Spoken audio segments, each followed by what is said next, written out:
లోక్సభ ఎన్నికలు దగ్గర పడుతున్నాయి. తమిళనాట దళపతి ఊసెక్కడ?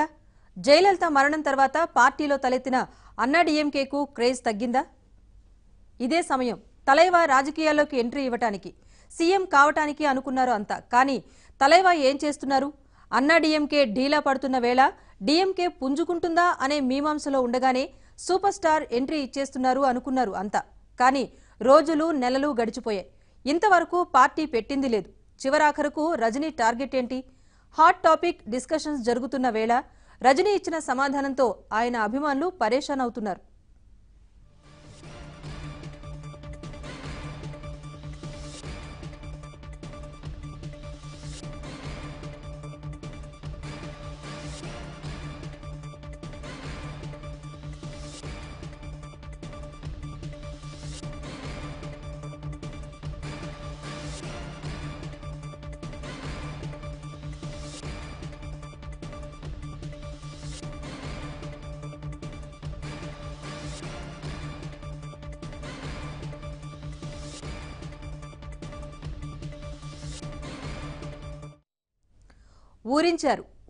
ఊరించి ఉస్సూరు మనిపించారు. కానీ గతంలో మాదిరి ఈసారి తికమక పడలేదు.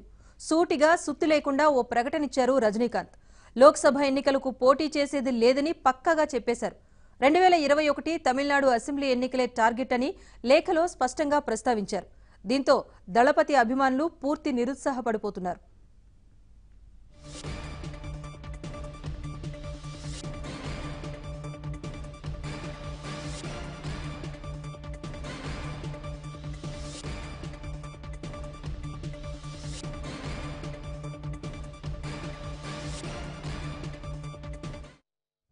రజనీకాంత్ ఇంతవరకు పార్టీ పేరును ప్రకటించింది లేదు. కానీ పార్టీ పెడతానని చెప్పారు. అది కూడా ఇప్పుడు కాదు, ఏడాది పైగానే అవుతుంది అన్నారు. సీన్ కట్ చేస్తే ఇంతవరకు పార్టీని ప్రకటించింది లేదు. కానీ ఓ పేరు పార్టీ పేరుగా చాలా పాపులర్ అయిపోయింది. అదే రజనీ మక్కల్ మండ్రం. ఈ పేరుతోనే ప్రస్తుతానికి రాజకీయ కార్యకలాపాలు నడుపుతున్నారు అభిమానులు, కార్యకర్తలు. ఇప్పుడదే రజనీ మక్కల్ మండ్రం లెటర్ హెడ్తోనే లోక్సభ ఎన్నికలకు పార్టీ పోటీ చేసేది లేదని చెప్పేశారు రజనీకాంత్.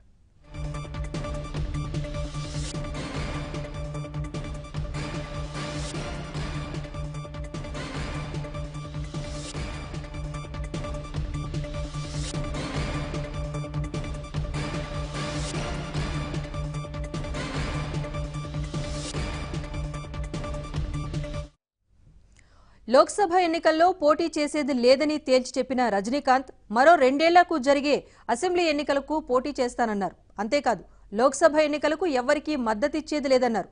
ఇది మాత్రమే కాదు, లోక్సభ ఎన్నికల్లో ఎవరైనా తన ఫోటో వాడినా, మద్దతు ఇస్తున్నామంటూ ప్రచారం చేసినా చట్టపరమైన చర్యలు తీసుకుంటామంటూ లేఖలో హెచ్చరించారు.